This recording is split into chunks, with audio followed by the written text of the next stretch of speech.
Assalamualaikum warahmatullahi wabarakatuh.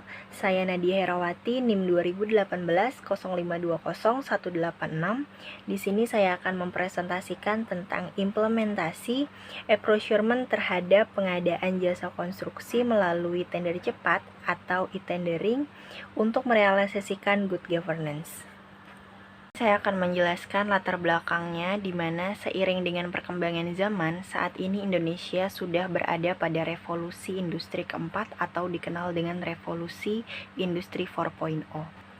Sudah diketahui bahwa revolusi industri ini sendiri membawa perubahan besar dalam kehidupan manusia yang berdampak pada seluruh bidang seperti bidang ekonomi, politik, sosial, dan budaya.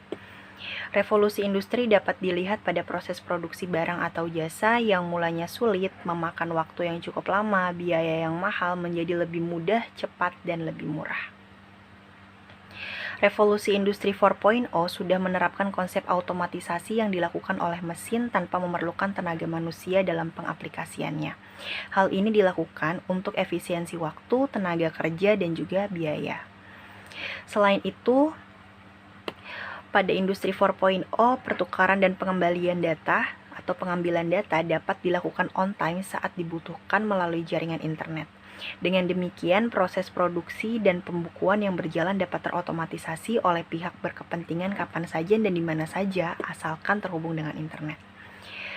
Revolusi industri 4.0 menggabungkan teknologi cyber dengan teknologi otomatisasi yang merupakan tren pertukaran data dan otomatisasi dalam teknologi manufaktur. Pada era ini, industri mulai menyentuh dunia digital atau virtual yang kemudian membentuk konektivitas manusia, mesin, dan data, sehingga semua sudah ada di mana-mana atau kita sering mengenalnya adalah Internet of Things atau IoT. Sejak adanya revolusi industri 4.0 menjadikan administrasi publik menjadi lebih inovatif, di mana pemerintah saat ini telah menerapkan sistem pemerintahan elektronik government atau e-gov. Dengan adanya inovasi pelayanan publik tentu akan mempermudah pemerintah dalam menjalankan aktivitasnya. Begitupun juga dengan masyarakatnya, juga tidak harus bertatap muka jika ada sedang yang diurus karena adanya perkembangan dari inovasi kebijakan publik ini. Sama halnya dengan pengadaan barang dan jasa yang saat ini juga banyak melakukan inovasi terhadap proses dari pengadaan barang dan jasa. Seperti proses pengadaan jasa itu saat ini banyak menggunakan teknologi, tentunya guna untuk mempermudah pelayanan serta efisien waktu. Penggunaan teknologi pada proses pelaksanaan di pengadaan barang atau jasa pemerintah merupakan cara pemerintah untuk melakukan perubahan dengan tujuan meminimalkan permasalahan yang ada pada proses pengadaan barang atau jasa. Salah satu program nasional yang dilakukan oleh pemerintah dengan adanya e-procurement yang bertujuan untuk menciptakan tata kelola pemerintahan yang bersih dan terbebas dari KKN, korupsi, kolusi, dan nepotisme. Kebijakan pemerintah dalam pengadaan barang dan jasa terus mengalami perubahan, di mana kebijakan tersebut terus mengalami perbaikan bahkan pembaruan. Perubahan kebijakan pengadaan barang dan jasa pemerintah berupa peraturan Presiden nomor 16 tahun 2018 sebagai pengganti peraturan Presiden nomor 54 tahun 2010. Diharapkan tentunya dengan adanya Perpres baru dapat mengurangi hal-hal yang menyimpang seperti adanya kasus korupsi. Pemerintah berharap dengan adanya prinsip-prinsip good governance akan membuat para pelaku bisa mentaati prinsip-prinsip tersebut. Di sini juga saya akan menjelaskan apa sih pengertian dari pengadaan barang atau jasa, pengertian tender cepat, jasa konstruksi. Dalam Peraturan Presiden Republik Indonesia Nomor 16 Tahun 2018 tentang pengadaan barang atau jasa pemerintah, pengadaan barang atau jasa pemerintah yang selanjutnya disebut dengan pengadaan barang atau jasa adalah kegiatan pengadaan barang atau jasa oleh kementerian atau lembaga atau perangkat daerah yang dibiayai oleh APBN atau APBD yang prosesnya sejak identifikasi kebutuhan sampai dengan serah terima hasil pekerjaan. Dalam Peraturan Presiden Republik Indonesia Nomor 16 Tahun 2018 tentang pengadaan barang atau jasa pemerintah, tender adalah metode pemilihan untuk mendapatkan penyedia barang atau pekerjaan konstruksi atau jasa lainnya. Pengertian lainnya menjelaskan bahwa pelelangan atau tender merupakan serangkaian kegiatan untuk menyediakan barang atau jasa dengan cara menciptakan persaingan yang sehat di antara penyedia barang atau jasa yang setara dan memenuhi syarat, berdasarkan metode dan tata cara tertentu yang telah ditetapkan dan diikuti oleh pihak-pihak yang terkait secara taat azas sehingga terpilih penyedia terbaik.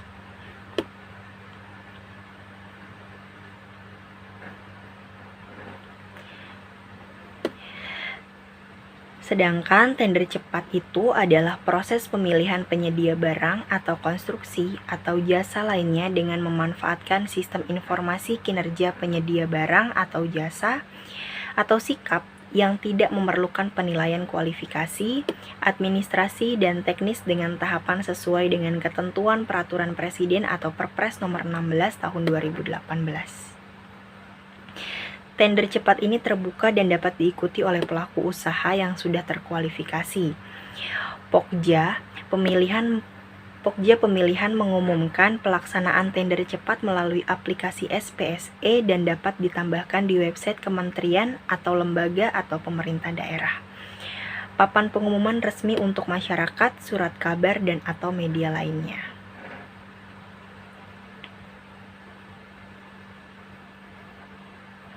Pada Peraturan Pemerintah Nomor 4 Tahun 2015 tentang penyelenggaraan jasa konstruksi dijelaskan bahwa jasa konstruksi mempunyai peran strategis dalam pembangunan nasional sehingga penyelenggaraan perlu diatur untuk mewujudkan tertib, pengikatan, dan penyelenggaraan pekerjaan konstruksi, hasil pekerjaan konstruksi yang berkualitas, dan peningkatan peran masyarakat. Oleh karena itu, pembangunan nasional dapat diwujudkan antara lain melalui upaya mendorong tumbuh dan berkembangnya jasa konstruksi secara efisien, peningkatan dan keandalan daya saing jasa konstruksi yang selanjutnya diharapkan dapat meningkatkan efisien dan efektivitas penyelenggaraan pekerjaan konstruksi. Peningkatan efisien dan efektivitas penyelenggaraan jasa konstruksi dapat dimulai sejak dari pelelangan jasa konstruksi. Dengan pelelangan jasa konstruksi yang selektif dan berkualitas baik, maka akan diperoleh juga calon penyedia jasa yang berkualitas. Terpilihnya calon penyedia jasa yang berkualitas pada akhirnya akan menjamin terwujudnya utilitas publik yang dapat dipertanggungjawabkan. Adapun peraturan-peraturan tender cepat sebagaimana dijelaskan dalam Peraturan Presiden Nomor 16 Tahun 2018 tentang pengadaan barang atau jasa pemerintah.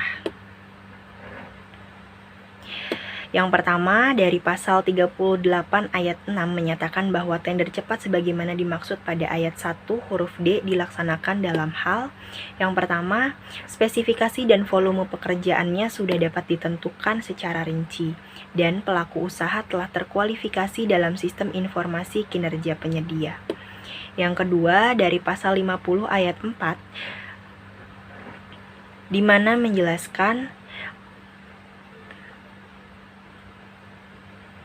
menyatakan bahwa pelaksanaan pemilihan melalui tender cepat itu ada ketentuannya. Nah, ketentuannya adalah yang pertama, peserta telah terkualifikasi dalam sistem informasi kinerja penyedia. Yang kedua, peserta hanya memasukkan penawaran harga. Ketiga, evaluasi penawaran harga dilakukan melalui aplikasi. Yang keempat, penetapan pemenang berdasarkan harga penawaran terendah. Saya juga akan menjelaskan prinsip-prinsip dari good governance yang mengacu pada Perpres Nomor 16 Tahun 2018. Pengadaan barang atau jasa pemerintah menerapkan prinsip-prinsip dasar yang harus menjadi acuan, pedoman, dan harus dijalankan dalam pengadaan barang atau jasa. Berdasarkan Perpres Nomor 16 Tahun 2018, pengadaan barang atau jasa pemerintah menerapkan prinsip-prinsip sebagai berikut. Yang pertama, ada efisien. Efisien maksudnya adalah pengadaan barang atau jasa harus diusahakan dengan menggunakan dana dan daya yang terbatas untuk mencapai sasaran yang ditetapkan dalam waktu sesingkat-singkatnya dan dapat dipertanggungjawabkan. Dengan istilah lain, efisien artinya dengan menggunakan sumber daya yang optimal dapat diperoleh barang atau jasa dengan jumlah, kualitas, waktu sebagaimana yang direncanakan. Yang kedua ada efektivitas, di mana efektivitas ini artinya adalah dengan sumber daya yang tersedia diperoleh barang atau jasa yang mempunyai nilai manfaat setinggi-tingginya. Manfaat setinggi-tingginya dalam uraian seperti yang pertama, kualitas terbaik, yang kedua, penyerahan tepat waktu, yang ketiga, kuantitas terpenuhi, yang keempat, mampu bersinergi dengan barang atau jasa lainnya, yang kelima, terwujudnya dampak optimal terhadap keseluruhan pencapaian kebijakan atau program. Dengan penerapan prinsip efektif, maka pengadaan barang atau jasa harus sesuai dengan kebutuhan yang telah ditetapkan dan dapat memberikan manfaat yang sebesar-besarnya sesuai dengan sasaran yang diterima. Lalu ada terbuka dan bersaing, di mana terbuka dan bersaing ini artinya adalah pengadaan barang atau jasa harus terbuka bagi penyedia barang atau jasa yang memenuhi persyaratan dan dilakukan melalui persaingan yang sehat di antara penyedia barang atau jasa yang setara dan memenuhi syarat atau kriteria tertentu berdasarkan ketentuan dan prosedur yang jelas dan transparan. Persaingan sehat merupakan prinsip dasar yang paling pokok karena pada dasarnya seluruh pengadaan barang dan jasa harus dilakukan berlandaskan persaingan yang sehat. Prinsip terbuka adalah memberikan kesempatan kepada semua penyedia barang atau jasa yang kompeten untuk mengikuti pengadaan. Persaingan sehat dan terbuka atau open and effective competition adalah persaingan sehat akan dapat diwujudkan apabila pengadaan barang atau jasa yang dilakukan terbuka bagi seluruh calon penyedia barang atau jasa yang mempunyai potensi untuk ikut dalam persaingan. Lalu ada transparan. Transparan itu adalah pemberian informasi yang lengkap kepada seluruh calon peserta yang disampaikan melalui media informasi yang dapat menjangkau seluas-luasnya dunia usaha yang diperkirakan akan ikut dalam proses pengadaan barang atau jasa. Lalu ada adil atau tidak diskriminatif, yang artinya adalah pemberian perlakuan yang sama terhadap semua calon yang berminat sehingga terwujud adanya persaingan yang sehat dan tidak mengaruh untuk memberikan keuntungan kepada pihak tertentu dengan dan atau alasan apapun. Lalu ada akuntabel. Akuntabel berarti harus mencapai sasaran baik fisik, keuangan maupun manfaat bagi kelancaran pelaksanaan tugas umum pemerintah dan pelayanan masyarakat sesuai dengan prinsip-prinsip serta ketentuan yang berlaku dalam pengadaan barang atau jasa. Akuntabel merupakan pertanggungjawaban pelaksanaan pengadaan barang atau jasa kepada para pihak yang terkait dan masyarakat berdasarkan etika, norma, dan ketentuan peraturan yang berlaku. Kemudian ada juga metode pemilihan penyediaan barang atau jasa pekerjaan konstruksi atau jasa lainnya, di mana diterapkan pada pasal 38 ayat 1 menyatakan bahwa metode pemilihan penyediaan barang atau jasa konstruksi atau jasa lainnya itu yang pertama ada e-purchasing, di mana dijelaskan pada pasal 38 ayat 2 menyatakan bahwa e-purchasing sebagaimana dimaksud pada ayat 1 huruf A dilaksanakan untuk barang atau pekerjaan konstruksi atau jasa lainnya yang sudah tercantum dalam katalog elektronik. Yang kedua ada pengadaan langsung, dijelaskan pada pasal 38 ayat 3 yang menyatakan bahwa pengadaan langsung sebagaimana dimaksud pada ayat 1 huruf B dilaksanakan untuk barang atau pekerjaan konstruksi atau jasa lainnya yang bernilai paling banyak 200 juta rupiah. Kemudian ada penunjukan langsung.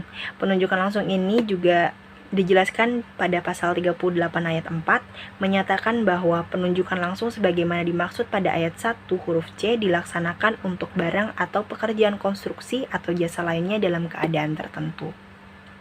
Kemudian ada tender cepat. Tender cepat ini adalah proses pemilihan penyedia barang atau konstruksi atau jasa lainnya dengan memanfaatkan sistem informasi kinerja penyedia barang atau jasa atau biasa disebut SIKAP yang tidak memerlukan penilaian kualifikasi, administrasi, dan teknis dengan tahapan sesuai dengan peraturan Presiden nomor 16 tahun 2018.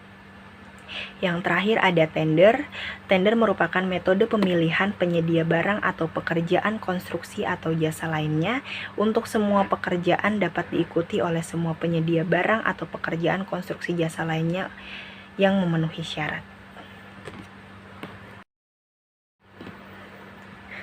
Kemudian ada penyedia tender cepat, yang dimana tender cepat ini harus mengikuti atau harus ada persiapan-persiapan yang harus dilakukan dalam pemilihan tender cepat, seperti dengan menyusun jadwal pelaksanaan pemilihan berdasarkan hasil kerja.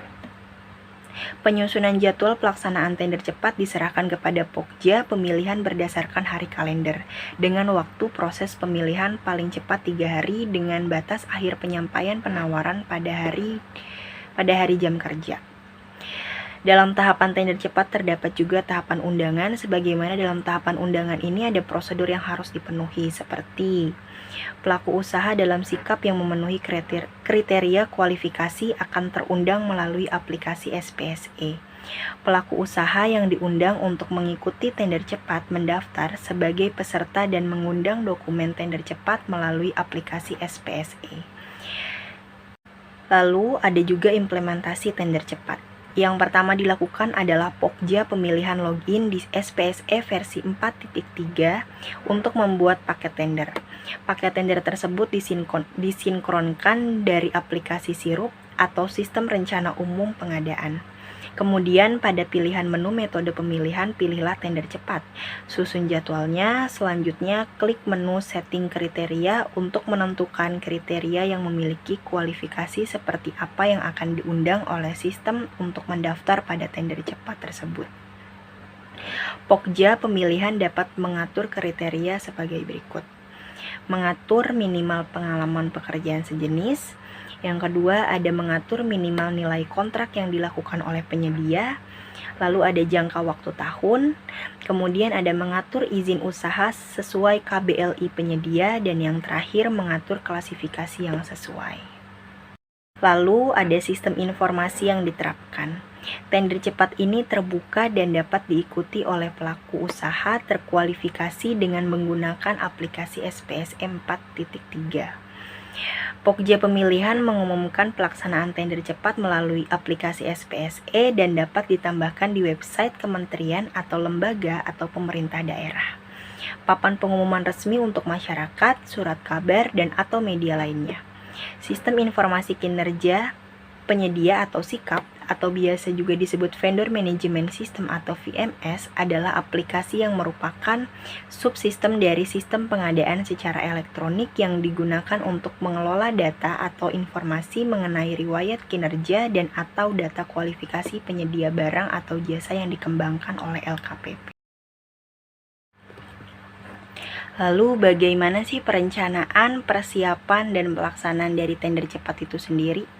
Untuk mengikuti tender cepat ini ada beberapa syarat, prosedur, serta pelaksanaan yang harus diikuti sebagaimana telah diatur dalam Peraturan Presiden Nomor 16 Tahun 2018. Mekanisme pelaksanaan tender cepat dimulai dengan beberapa persyaratan seperti Pokja pemilihan menyusun jadwal pelaksanaan pemilihan berdasarkan hari kerja. Pokja pemilihan dapat melakukan perubahan jadwal tahap pemilihan dan wajib mengisi alasan perubahan yang dapat dipertanggungjawabkan. Pokja pemilihan menyusun kriteria, kualifikasi, dan atau kinerja pelaku usaha. Penyusunan dokumen pemilihan secara elektronik melekat pada aplikasi sistem pengadaan secara elektronik atau SPSE dan diunggah atau diupload pada aplikasi SPSE. Nah, tahapan tender cepat itu yang pertama ada undangan, yaitu penyedia dengan sikap yang memenuhi kriteria kualifikasi akan terundang melalui aplikasi SPSE. Yang kedua, penyedia yang diundang untuk mengikuti tender cepat mendaftar sebagai peserta dan mengunduh dokumen tender cepat melalui aplikasi SPSE. Kemudian, penyampaian dan pembukaan penawaran. Salah satu proses dari pelelangan tersebut adalah penyusunan dokumen penawaran. Acara pembukaan dokumen penawaran dilakukan secara resmi dalam suatu acara yang disaksikan oleh semua peserta lelang karena dokumen tersebut merupakan penentu dalam persaingan pemilihan penyedia barang atau jasa pemerintah. Acara pembukaan penawaran selalu menjadi perhatian semua peserta lelang. Karena dalam acara inilah panitia pengadaan barang atau jasa pemerintah memberitahukan seluruh data-data yang terdapat dalam setiap dokumen penawaran kepada seluruh peserta lelang. Kemudian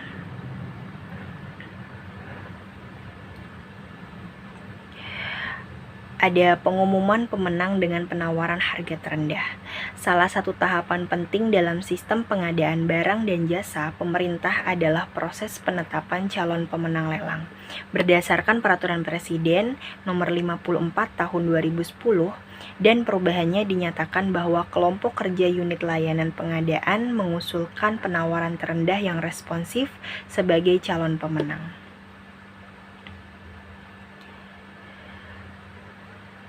Kemudian yang terakhir, PPK membuat SPPBJ dan kontrak dengan penyedia. Lalu ada kriteria dalam tender cepat itu sendiri. Nah, kriterianya adalah yang pertama, spesifikasi teknis atau KAK dan volume pekerjaan telah ditentukan secara rinci sehingga persyaratan teknis tidak dikompetisikan. Yang kedua, dimungkinkan penyebutan merek dalam spesifikasi teknis atau KAK sebagaimana dalam ketentuan pasal 19 ayat 2 Peraturan Presiden Nomor 16 Tahun 2018 tentang pengadaan barang atau jasa pemerintah, dan peserta telah terkualifikasi dalam sikap. Nah, apa yang menyebabkan tender cepat itu gagal dan bagaimana tindak lanjut jika tender cepat itu gagal?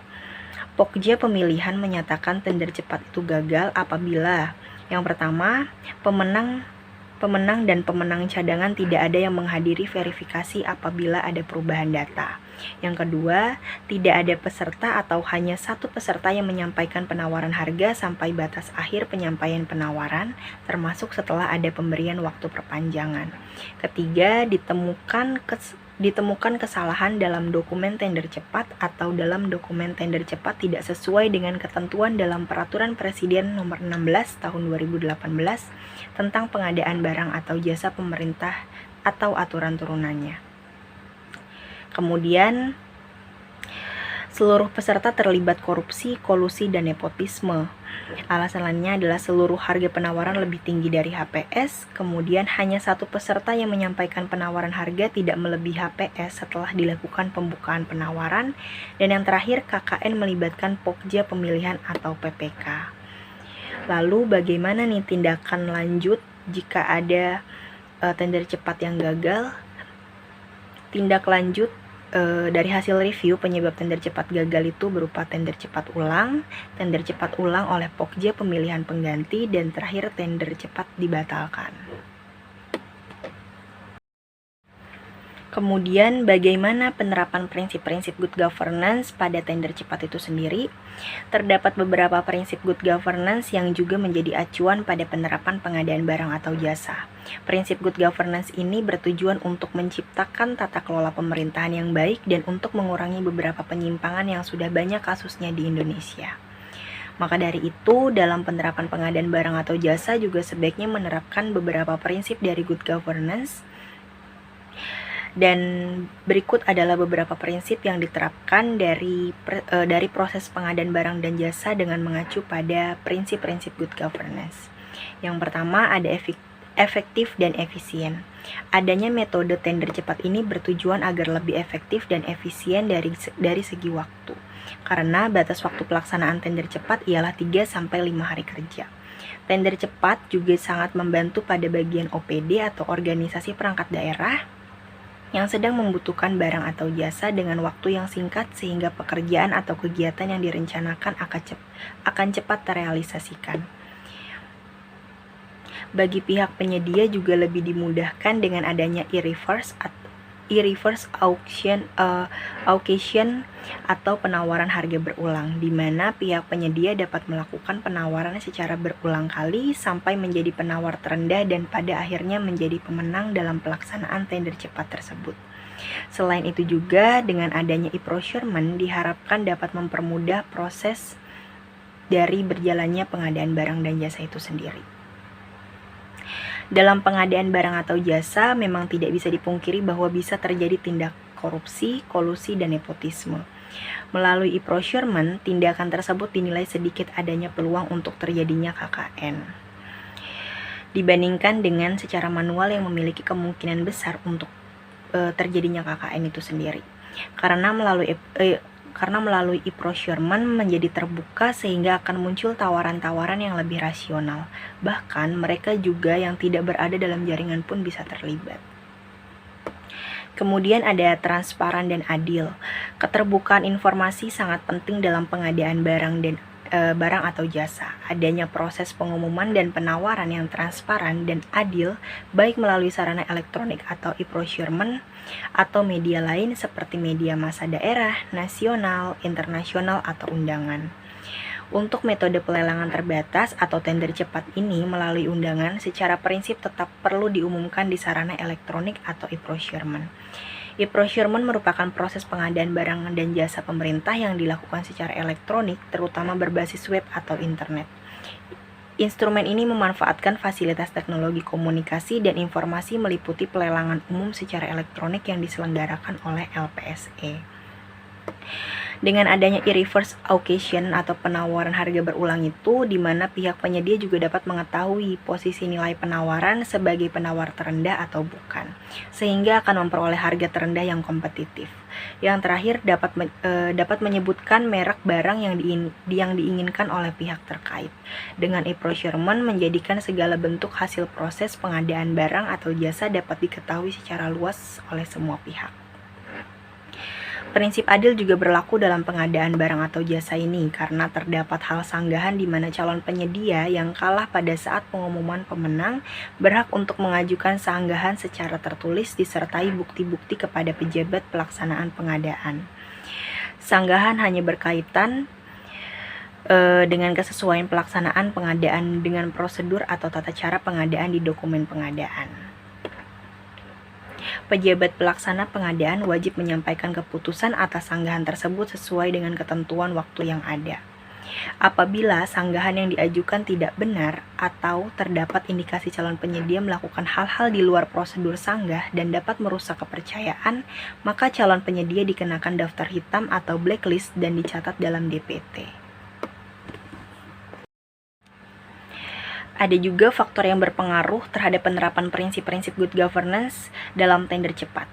Pengadaan barang atau jasa dengan mengacu pada prinsip good governance tentunya memiliki tujuan yang mengarah untuk menciptakan pelayanan yang lebih baik. Good governance diciptakan guna untuk memperbaiki tata kelola pemerintahan agar lebih terinovasi dan lebih baik lagi dari tata kelola pemerintahan yang sebelumnya. Tentu itu akan sama halnya dengan proses pengadaan barang dan jasa, di mana memiliki harapan agar proses pengadaan barang atau jasa ini dapat berjalan dengan lebih baik dan mengurangi terjadinya hal-hal yang menyimpang. Dengan prinsip-prinsip tersebut rupanya memberikan dampak tersendiri bagi proses pengadaan barang atau jasa. Dampak yang terjadi adanya terjalinnya sistem kerjasama dan komunikasi antara kedua belah pihak. Kerjasama yang terjalin dengan baik tentunya akan menghasilkan dampak yang baik juga bagi kedua belah pihak. Namun akan berbanding terbalik apabila kerjasama tersebut tidak dipergunakan sebaik mungkin. Dalam bekerja sama juga penting untuk menerapkan etika yang baik antara kedua belah pihak. Hal ini tidak selalu menghasilkan dampak yang baik karena semua itu bergantung pada pihak yang bersangkutan. Kemudian dalam prinsip transparansi, faktanya dengan adanya berbagai inovasi seperti adanya e-procurement tidak menjanjikan bahwa segala penyimpangan khususnya kasus KKN, korupsi, kolusi, dan nepotisme bisa berkurang. Masih banyak terjadi KKN di berbagai daerah yang tentunya memberikan kerugian yang berimbas terhadap banyak orang. Contoh kasus yang terjadi seperti penerapan e-procurement dalam pengadaan barang atau jasa di Kabupaten Bojonegoro. Penyebabnya ialah terdapat satu tujuan yang belum tercapai secara maksimal, yaitu peningkatan persaingan yang sehat. Dalam penelitian tersebut ditemukan adanya indikasi peluang main mata. Indikasi tersebut merupakan salah satu faktor yang mengurangi nilai keefektifan penerapan e-procurement dalam pengadaan barang atau jasa. Kesimpulannya adalah adanya revolusi industri 4.0 membawa Indonesia untuk terus berkembang terutama dalam dunia pelayanan yang diberikan oleh pemerintah. Pemerintah terus melakukan inovasi untuk memberikan pelayanan yang efektif kepada para masyarakat, terutama dengan menggunakan teknologi yang semakin canggih. Sama halnya dengan pengadaan barang atau jasa, di mana juga terus melakukan inovasi terkait dengan prosedur-prosedur yang harus dijalankan bagi pihak yang bersangkutan guna untuk mengacu pada prinsip good governance. Tender cepat sendiri sudah menggunakan e-procurement guna untuk mempermudah adanya pengadaan barang atau jasa dan untuk meningkatkan transparansi terhadap kerjasama. Terdapat banyak dampak positif dengan adanya e-procurement ini karena memberikan nilai efektif dan efisiensi juga memberikan transparansi. Faktanya, masih banyak di berbagai daerah yang melakukan penyimpangan terhadap pengadaan barang atau jasa. Masih banyak yang melakukan KKN, padahal pemerintah sudah sedemikian rupa membuat berbagai kebijakan untuk mengurangi hal tersebut. Sarannya adalah perlu adanya undang-undang yang mengatur tentang kewajiban pengadaan barang dan jasa secara terbuka melalui e-procurement beserta petunjuk pelaksanaan dan sanksi hukum bagi yang melanggar. Perlu adanya penindakan tegas bagi setiap adanya kasus penyelenggaraan terhadap pengadaan barang atau jasa, baik itu pelanggaran kriteria, dokumen-dokumen yang dibutuhkan seperti pemalsuan dokumen dan kasus KKN. Sekian presentasi dari saya, kurang lebihnya mohon maaf. Wassalamualaikum warahmatullahi wabarakatuh.